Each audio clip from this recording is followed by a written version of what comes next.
If you'd like to be able to listen to the show without ads and have full access to bonus content, that's an option. To find out how, please go to dogmanencounters.com/podcast.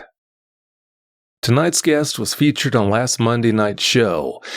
It took so long to share all of his experiences, and he's had quite a few, that we didn't have enough time to go over the questions I wanted to ask him. So I asked him if he'd be interested in coming back for a part 2 where I could do a Q&A with him, and luckily he agreed to do that. So he's back to answer all of my questions. Of course, I'm talking about Brian. Brian, thanks so much for coming back. Absolutely, Vic, no problem. That's really appreciated. And Brian, for anyone who missed last Monday night's show, please tell us about your experiences and kind of a flyover, a Cliff Notes version of those experiences.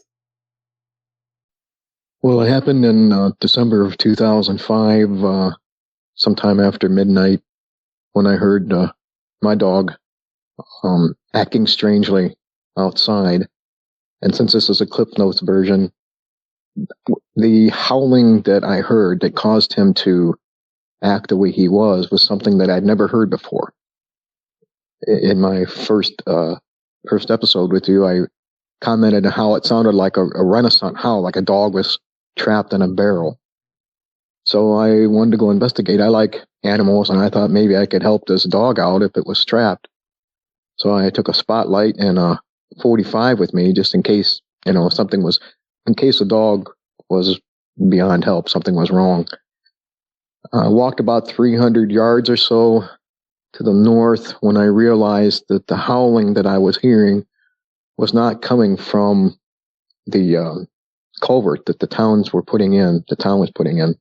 It was coming from the woods back behind the old mayor's house. So I looked at the 45 in my hand, and I went home and grabbed a bigger rifle, something with night vision, a Gen 1 night vision, went back, went down a hill. As I said, it was about 350 yards from the house. I went down a hill, crossed a road, crossed a ditch line, walked back, and as I was shining the spotlight, this thing started tearing through the woods right towards me. Had no idea. I couldn't see anything because the woods are still thick. And I dropped the spotlight and slammed the bolt shut. The firearm I was using is an HK91. The bolt's on the side, the bolt release. And when I slammed that thing shut, they're pretty stout and they make a lot of noise. Whatever was running at me that I didn't know what was running at me, it stopped when it heard that sound.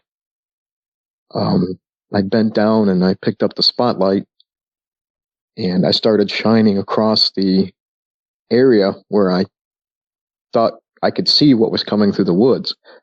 And having hunted before and been outside many times at night over the years, I was looking about 4 feet off the ground. I swept from left to right. And I went far enough right that I knew, okay, what I was hearing wasn't there. So I started coming back to the left. And I shined up for some reason. I thought, okay, I'll look up a tree. I didn't think it was a raccoon, but hey, I'll look. I shined, and I shined up a little higher. And that's when I hit it. I hit this thing that had, for the better way of putting it, they were red eyes. And I'm looking at something that shouldn't exist. I'm looking at this. At the time, I didn't know how else to put it. Now I know to call it a Dogman.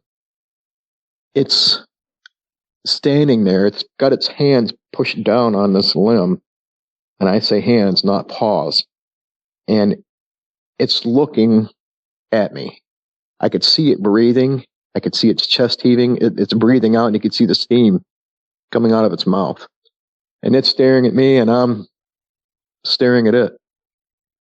And it felt like it lasted forever, but in reality it was probably maybe 15, 20 seconds. And then it turned and ran, and it moved so fast. It ran, like I said, probably between 30 and 40 yards flat ground through the woods, then uphill for another, I don't know, a bit. until it hit the main road. I could hear the gravel that was loose that had been put in up there just kind of jar as it hit it. I made my way home, spent the rest of the night trying to determine what it is I heard, and had no idea. I talked to you a little bit about how about a month later that there were tracks in the snow. We had a snowstorm. And my neighbor, I asked him to come over. He's a bit older than me. He'd never seen tracks like that. I had met and talked with a man from the ODNR. He was a new guy out. I belonged to the local gun club, so he came out and did some talk there. And I got his card, and I called that number. He happened to be in the next town over, and he came out, and he took some pictures, and he said he'd never seen anything like that. He had no idea what they could be from. They looked like a dog's paw, but elongated, much longer. So after everybody left, I turned around and looked while they were all standing there. We're looking at these tracks, and they were the ones that I initially saw were standing like shoulder width apart in the snow by the house, by the sidewalk going up to the house. And then as I looked, you could see these tracks, and they were 8 feet apart bipedal. It looked like it hopped in the snow, like one here and then hopped to the next one and hopped to the next one till it hit the railroad tracks. So after the guys left, I went in the house and grabbed my rifle again. And my son, he wanted to go with me, and he was 12 at the time. He later became a Marine, so I'm pretty proud of him. Anyway, we hoofed it down the railroad tracks, following this track, or these tracks. Now, when it snows and trains pass over the snow, there's a buildup of snow between the two sets of railroad tracks. But in the track itself, where the railroad ties are, the snow gets blown each side to the rail. But I could see a track here and a track there because it was in the snow and the gravel, or sometimes I'd catch it just as it stepped on the snow on the tie. And we walked for about a mile. I tracked it and then just lost it. And I don't know if it just hopped off the tracks into the woods. That would be my best guess. But again, being able to hop so far, I didn't even know where to start looking. So we went back home. At the time, the howling that we heard, because my then wife at the time had stepped out on the back porch on the deck, and she heard it. The best way to describe that howl at the time was the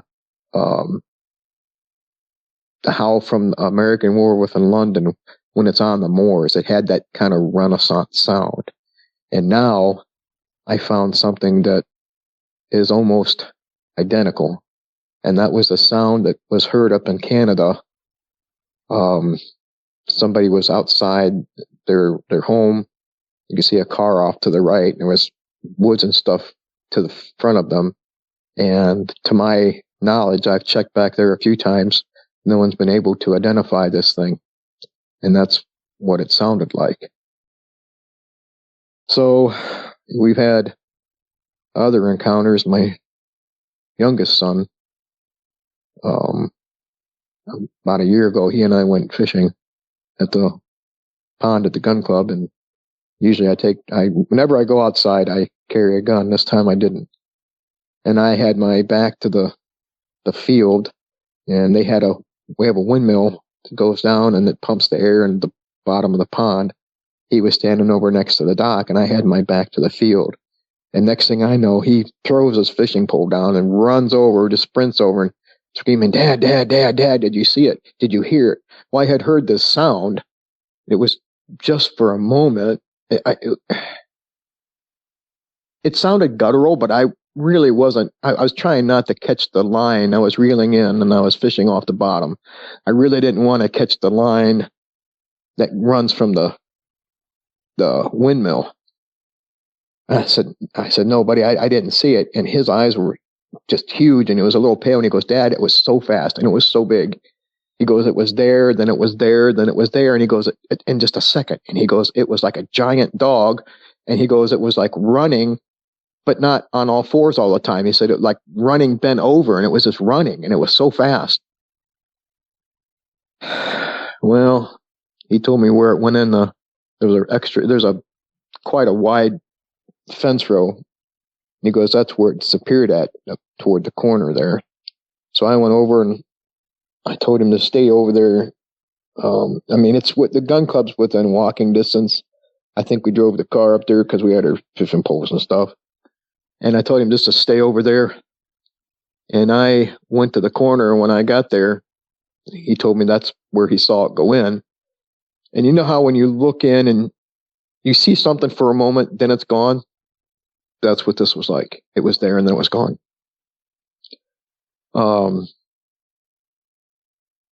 I have no doubt that I actually saw this thing again. And when he came, and I grilled him on this, like an interrogation, because I asked him, what did you see? How did you see it? Really, what did it look like? Where was it at when you first saw it? Where did it move to when you saw it again? Where did it stop? I went over with him that multiple times, and the story never changed. I live in the same town that I had my first encounter. And the first time that I saw it, as much time as I loved being outdoors and spending time in the woods, hiking and walking, I didn't camp after the first encounter. I didn't go camping, overnight camping, for 6 years. And we take hikes in the woods, but I never, even when I'm walking and it's dark, I never go unarmed, ever. It changes your perception of reality. It changes your perception on everything. And there's nothing else I can say, but it's something that shouldn't exist. And now all the stories you've been told growing up, there's no such thing as monsters. Well, I just saw one. I saw something that shouldn't exist. And, now what? What else could exist? So, yeah, that's kind of my recap there, Vic. I think that whole question about what else is out there after you see a dogman, that's one of the questions that makes an experience like that so hard to deal with. Can you think of any other questions that have popped into your head as a result of all these experiences that's even harder to deal with? I had mentioned in the first episode that I'm dealing with a terminal diagnosis, and I'm okay with that. But I went to the, not trying to lose track, I went to the Dogman Symposium, the first one. That's the first time I ever heard the word Dogman. It was in Defiance in 2016. Met some wonderful people. And even before that, because we kind of touched on it with, burial and death, I was involved in an accident that should have killed me. There is no way I should have survived. It was, as you have well put, a near-death experience. And holding this in the back of my mind all this time, I often wondered if just perhaps these things they can pick up on, maybe death, and having survived something I should not have, having this near-death experience, maybe that's what drew it to me. This is something that I've thought about many times, and I have no way to go from there other than saying perhaps. That's something that may be possible. I don't know. Got to tell you, Brian, when it comes to NDEs and Dogman eyewitnesses, it seems like there's something to it. It really does.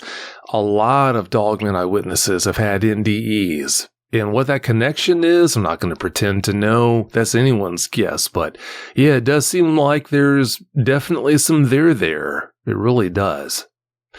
When you were outside with your dog Wolf the night that eerie howl rang out, how do you respond? he was trying, and he's a wolf Malamute hybrid. He was a very big dog. He was on, and he loved being outside. He loved being in the snow. That was just his thing. And that's what woke me up, was he was snapping the end of his chain. And when I went out, his hackles were up on the back of his, the hair on the back of his neck, his head, his back, all sticking up. He had his head down, his tail down. It wasn't between his leg, but it was down. And he was in a, I don't want to say an aggressive stance, but pretty much. He didn't know what to think of this. He wasn't barking. He was pacing. He was pacing back and forth. He didn't frighten easily, did he? No, he did not. He did not frighten easy. First time I'd ever seen him like that. We have coyotes, and, there have been bear in the area. I caught pictures of a mountain lion that roamed through the area, and I tracked it for about a month, maybe a little more, till it disappeared southeast of here. That's when I lost its track, and it was out in the field. I had it on my FLIR, and so these things were not uncommon, but he didn't frighten easily. I'd say he must not. You felt like your 45 was too small to get the job done after hearing that howl you said, but after you got out that HK91, did you feel like it was big enough to actually protect you, or did you still feel undergunned? I didn't even have time to think about it. I don't know that, I go back and think of that now, and having learned what I have from then until now, having listened to other encounters, having read as many books as I have, not knowing if it's only a spiritual creature? No, because it was corporeal. I could see it breathing. I could see the steam coming out its mouth. Can it be both? Perhaps. I don't know that the HK would have done it. I would like to think so. I've heard stories of men shooting these things with shotguns, 30-06s, and to no avail. Nothing happens. They continue to move. So now I don't believe it would have done anything. I don't think it would have been enough. Yeah, it probably wouldn't have been. What caliber is an HK91? It's a 308. It's 7.62 by 5.1. That's the military designation. Yeah, if that's the case, I really doubt it would have been enough then. No, I don't think so. When you finally saw it standing there staring at you, do you remember if its ears were standing upright or pinned? No, they were upright. The only thing I could see was about from its chest up, and I could see the hands, and I do mean hands, pushing down on this limb on this pine tree at about 7 feet, but I could see its head, and it just like a giant dog's. I commented the last time that there was a TV show on the early 80s, and I was wrong. It's not Jack Palance, it's Chuck Connors that starred in this show called Werewolf. And it put me in the mind of that thing's head. That's the only thing I had to compare it to, because, back in the day, it was Lon Chaney that was the Wolfman, and I never had it. And Silver Bullet, but it was different than Silver Bullet, of course. Werewolf was about the closest thing I could compare it to, and they're not supposed to exist anyway. Now, these things aren't supposed to be real, but the ears were sticking straight up, like a German Shepherd's when they're ready to do whatever they're going to do. When they're alert, their ears are sticking up, and ears were sticking straight up. Yeah, it was fully focused on you. It stared at you for about 20 seconds, you said. Did it ever display any kind of emotion on its face?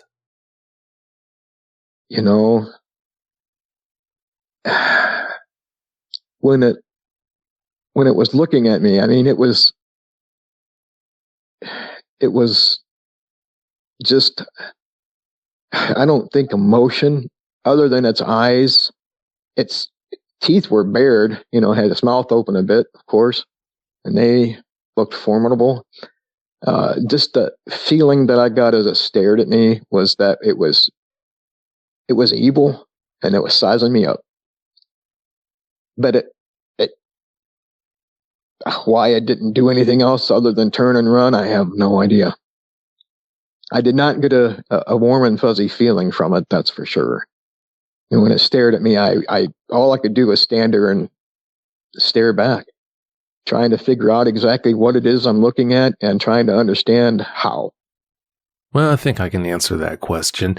It didn't do anything else because it got what it wanted. It could clearly see it got its response out of you, that it had mortified you, so it was happy.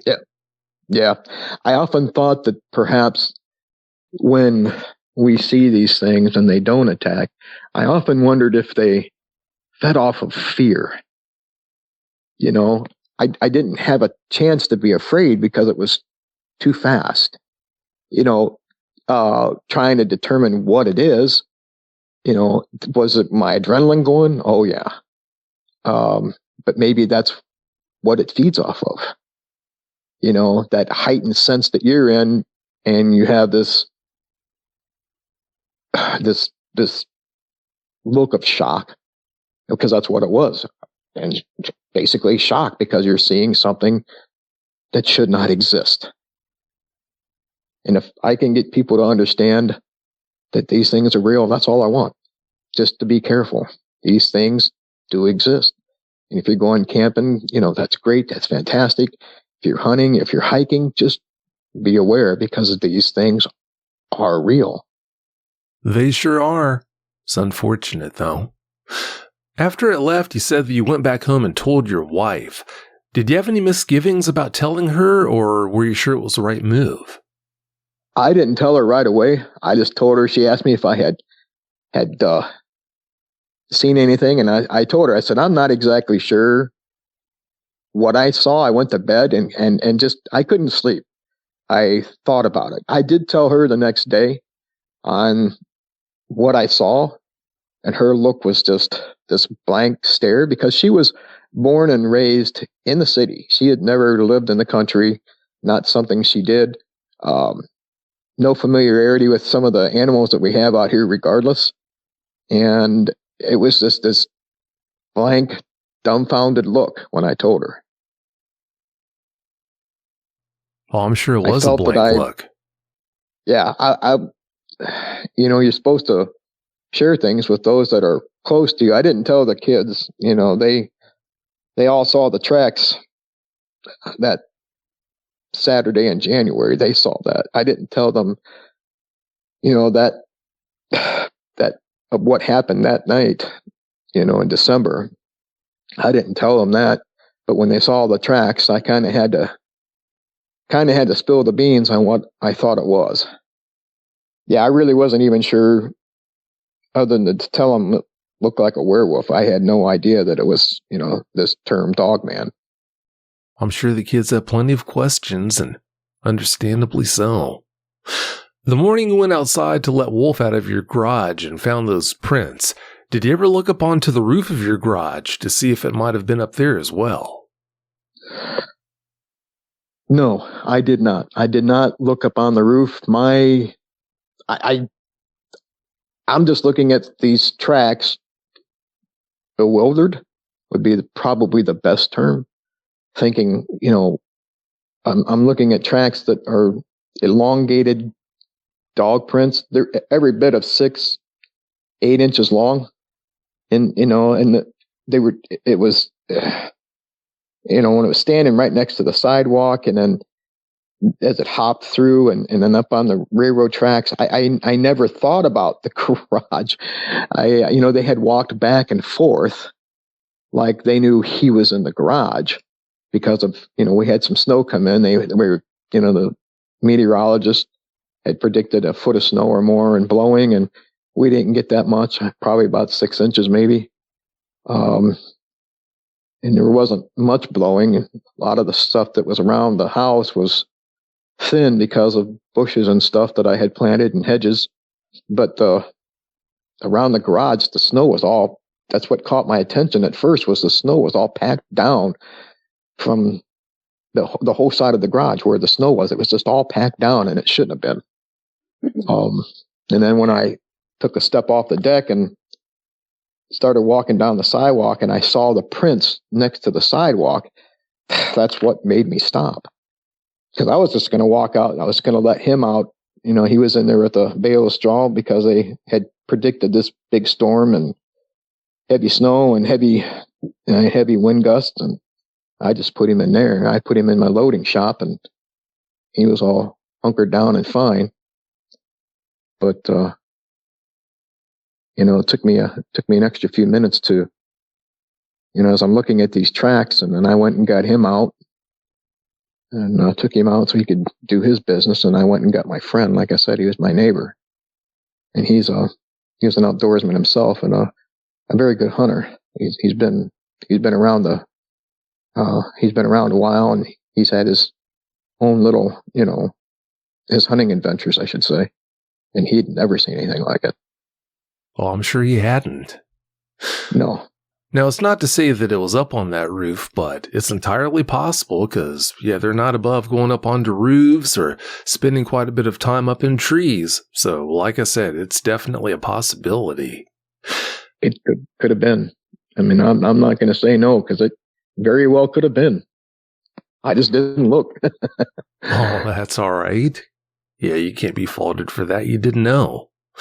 When you and your neighbor walked the railroad tracks that day following the prints, did he seem to be spooked at the time, or did it seem like he didn't realize the gravity of the situation you two were in? Yeah, it was me and my son that walked the tracks. I waited for my neighbor and the ODNR guy to leave, and it was my son who wanted to go with me. So my son and I walked the tracks. Oh. He was 12 at the time. Yeah, he was 12 at the time, and he was just looking at the tracks. He had no idea what we were looking at, what we were following. And I had to tell him when we got back home, him and his sisters, and, you know, tell him from now on, you know, there's not going outside anytime soon at night. That's for sure. Yeah, it definitely changes things when you have one of these things running around outside. Oh, yeah. How old did you say your oldest daughter was the day that she found that track? Let's see. She was probably 17 anyway. 16, 17, right around there. How much did that freak her out? Somewhat. You know, she had a job. She worked a lot nights, and she'd drive home the side road.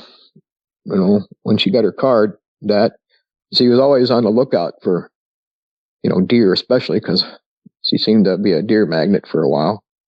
But when I'm telling them what I see, it's the same thing. You know, how do you respond to something that shouldn't exist? You know, I've had people tell me that they'll believe it when they see it, and I've told them I don't want you to see it. If you never believe me, that's fine, but I never want you to see it. My oldest daughter lives now next door to help out as things continue to slide for me, her and her husband and family. And this past spring, she saw I was on the deck talking with her, and I had my back to the fields and thing, and she says, "Dad, something very big, twice the size of, maybe 3 times the size of my dog, Tony." She goes, "It just topped in the brush back there." And she goes, "It was big." And you saw the photographs I sent you. And she's very aware. She's very aware, and so are my grandkids. And I've told them, you know, just no one goes anywhere alone. And, you know, my son and grandson, it's funny because my son is a year younger than my grandson. So, yeah, go figure that. They're like brothers, and they enjoy going down to the local creek and playing in the creek, fishing, and just walking. And it's like, you guys, everybody stays together. You have X amount of time to be back. You have your phones on so I can call you, make sure the ringer's on. If you see or hear anything that doesn't sound familiar, get out. Call me as you're leaving. There is no ands, if, or buts. This is how it's done. So she's been, when she was 17, it was more like most kids that are 17, more questioning, like, is this really what we're seeing? Oh, I'm sure she had all sorts of questions. And she's awfully lucky to have such a great dad. A lot of parents, they never would have told their kids exactly what it was they were dealing with. So, in so many ways, you deserve a lot of credit. You really do. You didn't camp overnight for 6 years after all those experiences. When you finally did go back out, though, camping, could you enjoy yourself, or were you so paranoid that it just wasn't fun? I hadn't seen it. I as far as enjoying it, I tried to enjoy it as much as I could. There was enjoyment there, but it's always in the back of your mind. There's not too many days that go by that I don't think about this thing. It's always in the back of your mind. And even when I went camping, I went armed. I was prepared. So if I did see or hear anything, I didn't. I've always been a very light sleeper, unfortunately.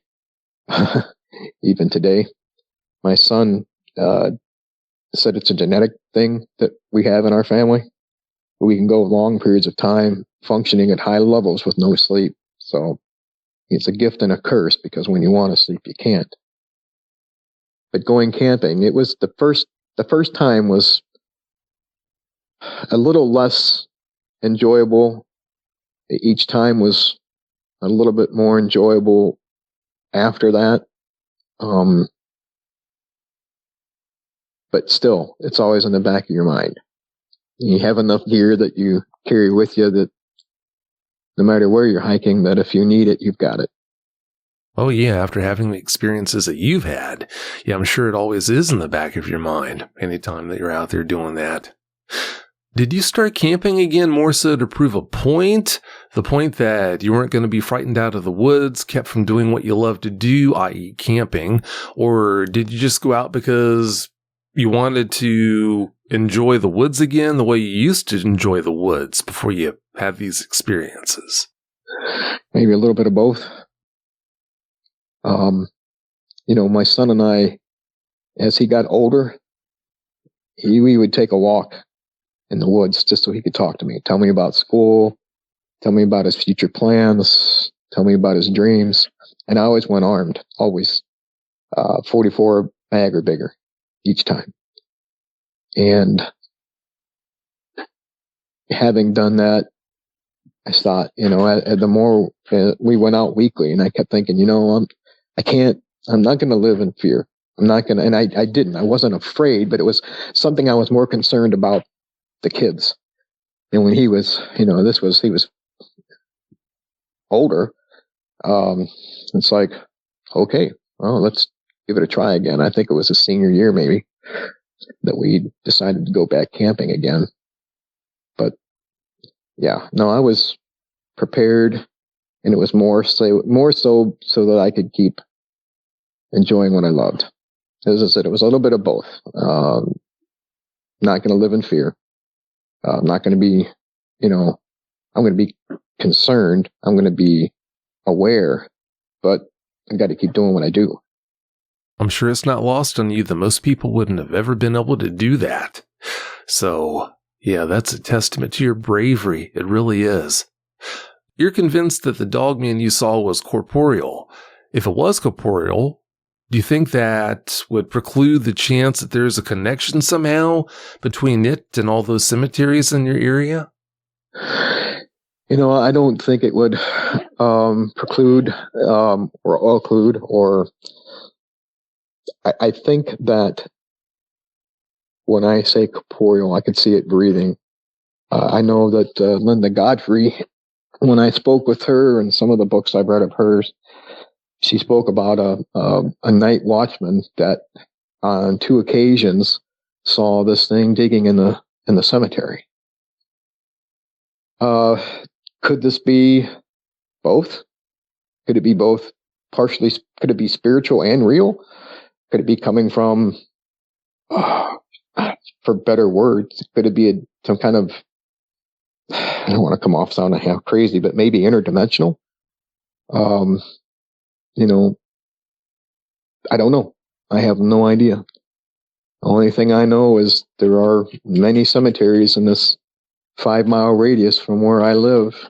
And I know that there was the 5 tribes Indians that lived here, and there's been some of the roads and paths that are here. There have been now that was Indian paths. So I don't know. That's just one of those strange things about them. Another strange thing.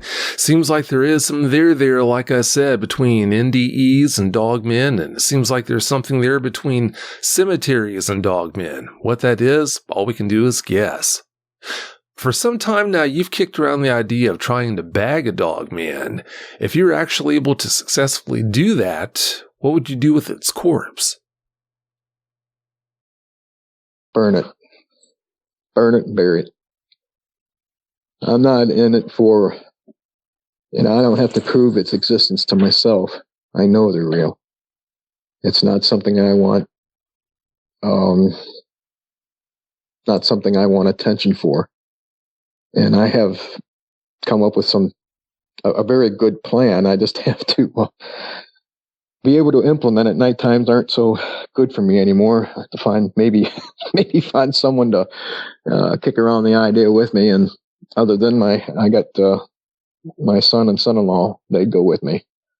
But yeah, I want to do it just to make this area safer. That's it. I have, if it's the same one that's hanging around or a different one that's hanging around, or as I said, we have great waterways and a lot of food. There's a lot of deer, a lot of populations of smaller game. But, maybe if I destroy one, maybe they'll figure out that this is a no-go place. Let's not go there. I sure hope that thing is long gone and never comes back, so you never have to cross that bridge. That would be fine with me. Were you disgusted when your son had his own encounter with you at the gun club that day, or would you say that another adjective would be a better descriptor for how you felt? I wasn't disgusted. I was afraid for him. Maybe it's, I said it scented me. That's what I felt why it showed up back at the house the first time, why it showed up at the house.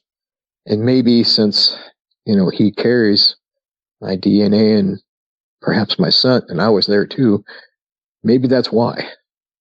Because I was there. I just had my back to the field. And I heard this, it was just a guttural sound. It didn't last very long, but it was a guttural sound. I really wasn't paying attention. Like I said, I was trying to reel in without catching that underwater line from the windmill until he comes running over. And he sprinted over as quick as he could, and his eyes were, to say as big as saucers is about the best way to describe it. But a fear. I was afraid for him. Oh, I bet you were afraid. And the reason why I asked about you possibly being disgusted is kids that age have a lot on their plate already as it is. If you add seeing something like a dogman on top of all of what he was already going through, being a kid that young, that really does add to the load. So that's why I was asking about you possibly being disgusted by him having that experience. He's had a lot on his plate. As I started to get worse, I had to tell him about me, and he and I have always been. It's always been he and I. It seems like we've always done just about everything together. When you teach a son how to play football or catch a baseball, taught him how to ride dirt bikes, his bicycle, how to shoot. These things. It's always been him and I outside hanging around, taking walks, just like his older brother. He wants to be just like his older brother. He wants to follow in the same steps. And then when he sees this, he had this knowledge of me, which, there was over a year there, over the past year, I want to say about every couple of weeks, he'd come running in and crying, just putting his head on me just because of what's happening to me. And then he saw this thing, and I had told him before why I didn't. You know, they wanted to play hide and go seek in the dark out in the field, and I'm like, nope, not going to do it. My son and grandsons and granddaughters, they were all going to go do this, and I'm like, no, give your old grandpa a break here. You play during the day, that's fine. Everybody sticks together, that's cool. Let's not go out there at night. It's just something that I'm not even going to. It's different now. And him knowing that, and then I just told him, I said, listen, I'm the monster killer. I'll keep you as safe as I possibly can. You know, you'll be fine. I'll take care of you. And he has taken that knowledge, knowing that he can trust me to protect him, the very best that I can, and he'll be okay. And that's helped. Well, that's good. That's really good. It did help. And he might or might not realize this, but that doesn't change the fact that he really did hit the lottery when they were handing out dads, because his dad really is amazing. He really is. Well, I don't know how amazing, but I sure do love my family, and, you know, that's my job. It's my job, and it's not just a job. It's something that I love doing, and to protect what has been given to me, and I will, to my dying breath. I will protect my family. Oh, no, I don't doubt that whatsoever. Don't doubt that at all. And that's just one of the many things that makes you such a good man. Thank you. Oh, you're welcome. Did you notice any profound changes in his behavior after he had that sighting that were directly connected to that sighting? A few. You know, he was definitely more hesitant to, once the sun was going down more, and once it was past dusk, between dusk, that twilight time, he was less likely to go outside and play around. You know, if they were my daughter and son-in-law, if the family was out, and that we have a fire pit not too far from the house. If they were all down there together, he'd go out and sit with them. That was different. But he was not going to go down there by himself. Not going to happen. There's been times even that, you know, he has come and get me. He says, Dad, I just, I live in a barn dominium. It's rather big rooms far apart. And he'd come in and get me. Hey, Dad, I need to walk out to the kitchen. You want to come with me? He said, I just feel like something might be watching me. He said, you want to walk out there with me? He's never been afraid, but he would like, yeah, well, I said, sure, I'll walk out there with you, because the lights are all off. And, you locked the back door? Yes, son, I have it not only locked, it's also barred. There's those planks you put in front of the door that keep anything from coming in. There's 3 different locks on that door. Can't walk in. Well, I said it before and I'll say it again. What a great dad. So many dads wouldn't do anything close to what you're doing to help comfort him.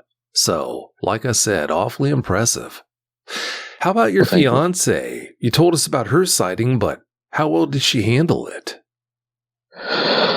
Oh, it is something that's on her state of mind as well. When, like I said, when you see this, it's something that you can't help but think about. It's always in the back of your mind. It took her several days, basically, just to calm down. Honestly, not calm down is not the right word, but to get to the point to where her thinking rationally was like, she came to terms with what she saw, because she was in this disbelief. She goes, I always believed you when we talked about it. And she goes, it's different when you have your own encounter. When you see this thing for yourself, it's different. And she went out, she's heard it. She heard it growl one night. She went out. I have basset hound that I gave to my son. And it's red. It's very, it looks like a sawed-off bloodhound, and that's what she laughs about, calls her a little sawed-off bloodhound because that's what she looks like. And it was before the time changed back. So it was dark early, like 8 o'clock-ish. She walked outside with the dog, and next thing I know, she comes running up the stairs with a dog in through the door. I said, "What wrong?" She goes, "Listen." She goes, "We were outside." She goes, "I was letting the dog do its business." And she goes, "There was this sound." And she goes, for the better way of putting it, it sounded like a jake brake on a truck. But she said, it was not a truck. She goes, it grew in intensity, but she goes, it was like surround sound. She goes, "There's something out there." And she goes, the dog was pulling her to get up the stairs. She's a little bit of a coward. And as I said, being a basset hound, her tail was just about touching her nose. That's how far she had it tucked under her body. And she was trying to get up and get in the house as quickly as possible. This dog was terrified. And when she goes out now, she has to go out at night. She carries a snub-nosed 357. When she came up and told me this, I happened to have a magazine-fed shotgun, and I put those dragon breath rounds that you've seen in John Wick 4, the dragon's breath and buckshot, in a drum magazine. And I told her to grab the spotlight, and I said, "Let's go. Let's walk out and find out what's there." And probably, I went back the next day with my laser rangefinder. Turned out to be about 160 yards. She saw eye shine about 7.5 feet off the ground. And I caught just a glimpse. It was by a tree, just a glimpse. And she saw it before I saw it, before she could tell me what she was looking at. And then it was gone. Just there for a moment. The eye shine was, she said, about 8 inches apart. So it was sizable. It wasn't something small like a cat or a raccoon up in a tree. This was something sizable. Didn't see anything else. But now when she goes outside after dark, she's got that snub-nosed 357 Magnum with her. It really is a shame that she has to worry about all this. It really is. Like I said before, life is difficult enough as it is. I mean, you add all this on top of everything else you have to worry about in life on a day-to-day basis. It just isn't right. It shouldn't be that way. That's horrible. If you've had a Dogman encounter and would like to speak with me about it, whether in private or on the show, please go to dogmanencounters.com and submit a report. Did you almost feel guilty in a way for your loved ones having their own encounters, since it would seem, we don't know that it is, but it would seem that their encounters are connected somehow to you having yours? Yeah. I've thought about that. And yeah, I have. What could I have done differently? Is this connected to me? All I can do is tell them, "Hey, listen, I'm sorry this happened to you. I wouldn't wish this on anyone. And now I have to prepare you for what comes next. This is what you have to do. This is what you have to realize, that the monsters that we are told aren't real. Well, in this instance, they are. And it opens up the doors to other possibilities of things that aren't supposed to exist. So it's like, knowing that, you prepare them the best you can. Let's go out target shooting. This is what you grab. This is what you get. If something happens and I'm not here, when that time comes where I'm no longer here, these are the things you need to do. And these are the precautions you need to take. Here's phone numbers of people that you can call that I trust. There's not that many. I have a very small circle. Like I said, my son-in-law lives next door, and he's a bushcrafter and an excellent huntsman. And I said, call him first. Then we'll go from there. And I said, he has his own list as well of people that he can call that he trusts. And I have enough armament to take care of all of them. Yeah, it's always good to have a really good circle of friends and people you can count on like that when things go sideways. But Unfortunately, you told us about the people that you shared your experience with who told you that they'll believe this when they see it. With that in mind, does it frustrate you when those people told you that, or was it water off of a duck's back? At first, it frustrated me because I've never been a person to lie. That's not who I am. But then I thought about it, and I realized that if you would have told me the same thing all these years ago, if you would have told me the day before that these things are real, I would have just laughed and said, yeah, right. And I would have said the same thing. I'll believe it when I see it. Well, I did see it, and I do believe it.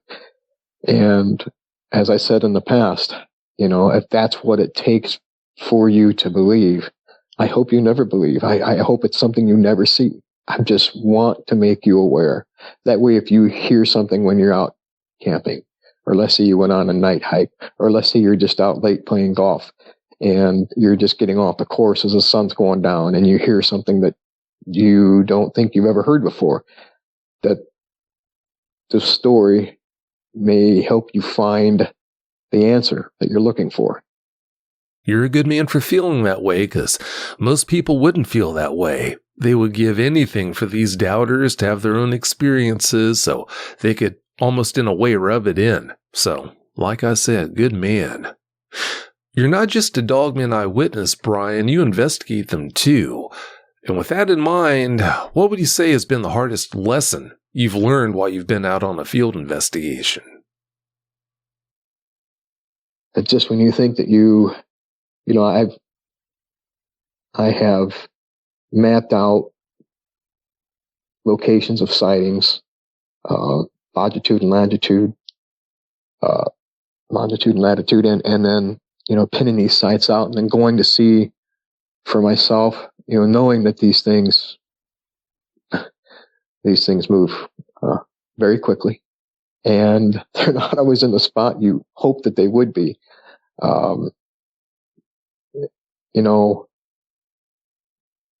I spoke to you and told you about how fast they move. We've heard other stories, and I've read stories from other people and their experiences where they said it's kept pace with a car at 50 miles an hour. Kept pace with a car at 50 miles an hour. It could have ran faster, but all I can tell you is when you break that down, that's 24.4 yards per second. So even when I'm out in the field looking for these things, you get a little, you're on edge. You're hoping you see one. At the same time, you're hoping that you're prepared when you do. Because for the average person to react like someone's in a car accident, the fastest that they react is a second and a half. If this thing's closer than 20 yards, I'm dead before I could even react. So I'm hoping that when I'm out there looking for these things, that I at least have a little bit of a chance, and maybe I can see it a little further away than 24, 25 yards. It gives me a chance to set up and be ready and say, come here, puppy. What you just touched on, that brings to mind something I keep pointing to and I shout to the heavens about. There are so many people who take firearms out into the woods with them looking for these guys, and maybe they're heading into the woods doing something else, not actually looking for a dog man, but they've got this idea that by having a firearm, they're protected. Like you said, think about how far they can go in the amount of time that it takes you to just respond. If that's the case, which it is, it doesn't matter what kind of a firearm you have on you. They can dispatch you at will before you could ever draw down on them. So I don't care how powerful of a firearm you have on you. If they want to really take you out, they can do so at will. You can't stop them.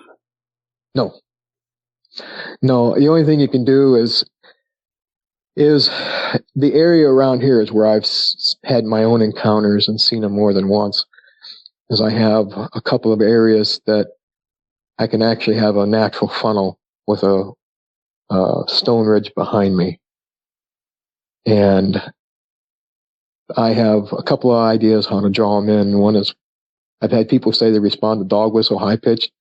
The other one is infrasound, which I have an infrasound generator, and I can broadcast on a wireless speaker, or wired it. Either way I decide, it's up to me.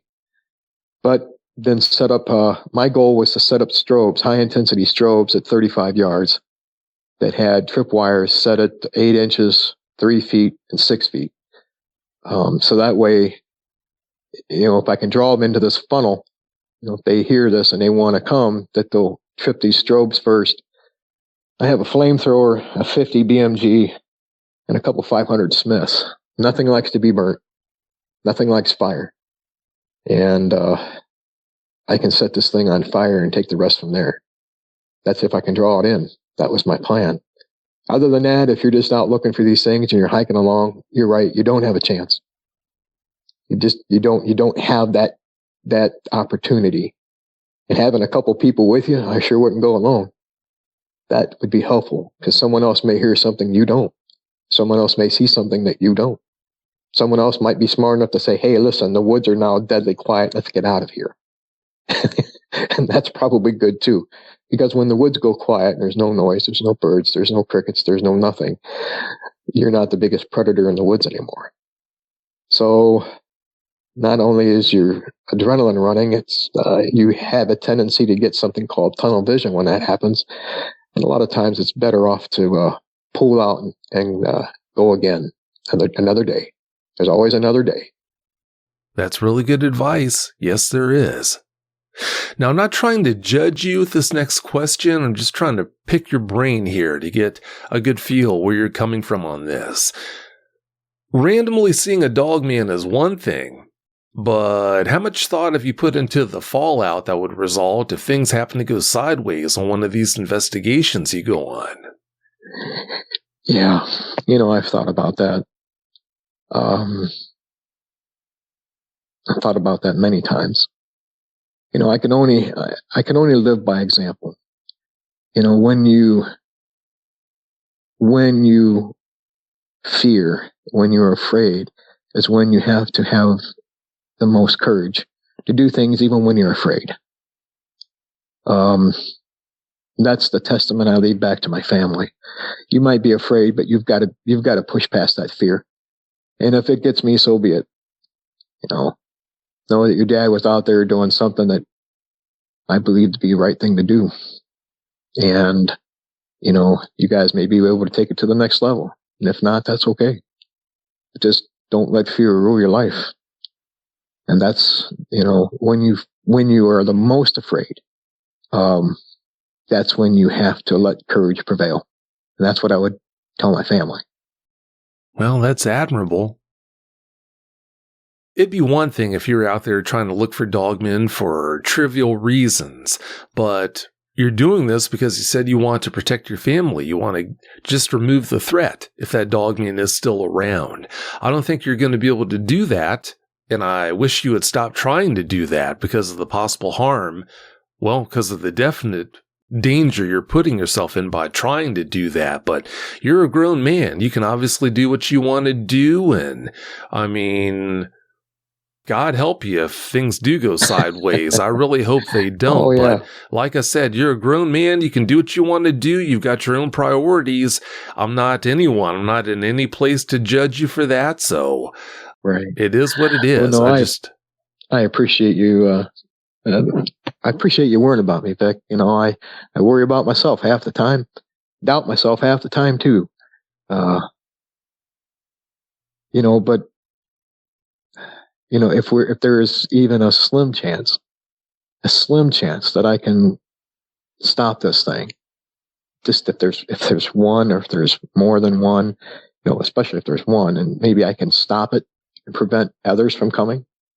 When they find out that what they're looking for, they're not going to find here, so to speak. Maybe I can, maybe I can't.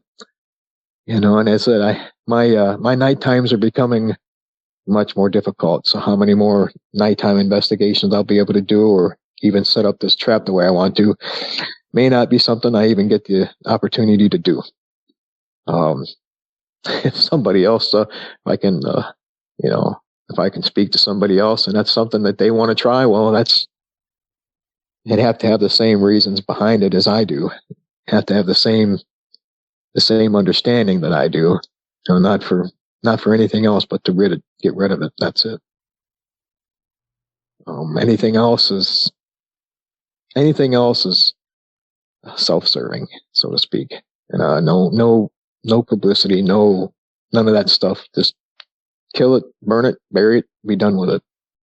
I know it's not lost on you that I don't think you can do this. I don't think you can actually kill a dogman like that. My whole standpoint is, gosh, I hate the idea. I don't want anything bad to happen to you. I hate the idea of you putting yourself in a position where it will wind up possibly killing you because you're out there trying to kill it.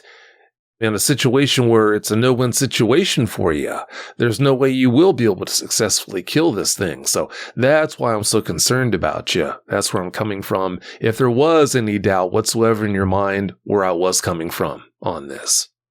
Oh, no doubt at all. And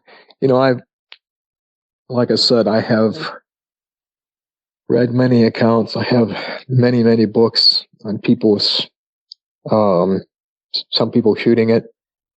It taking direct fire. I don't know. I don't know that it can be killed or not. I have no idea. I'm using weapons that should kill anything. And then some. But again, will I be able to, maybe it'll know. Maybe it'll know it. Maybe it'll know that I'm out to kill it. Maybe it won't show up. A good possibility.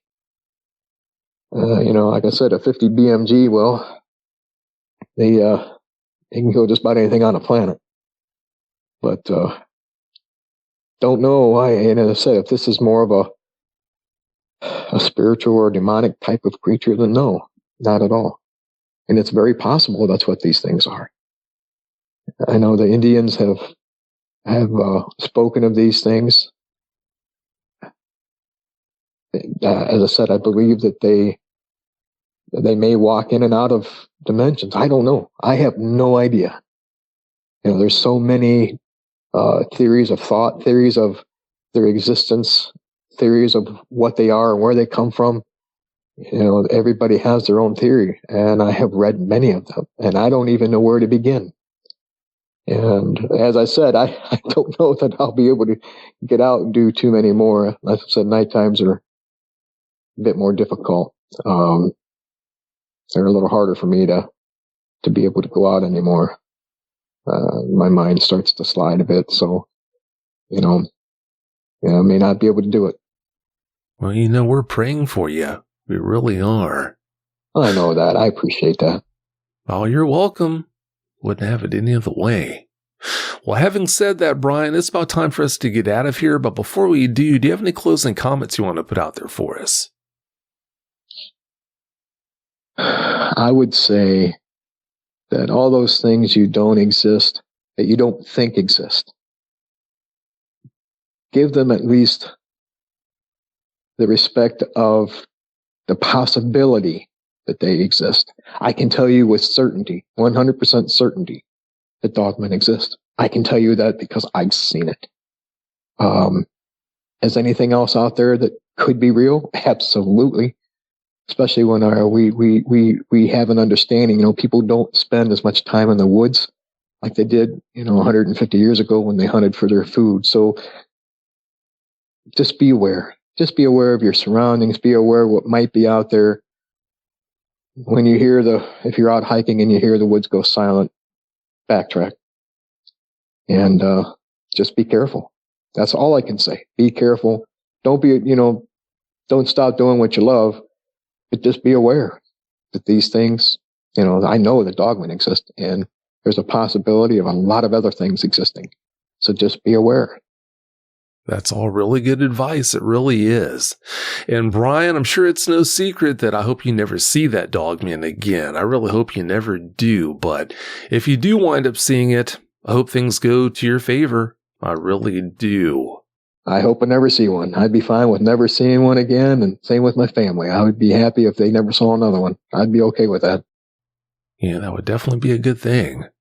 But having said that, thanks again so much for your time. Thanks so much for coming back on to do this Q&A. I really do appreciate it. Of course, I do wish you the best. And if you ever need my help for anything, please let me know. All right, I will. Thank you, Vic. Oh, you're welcome. Thanks again so much and have a great night.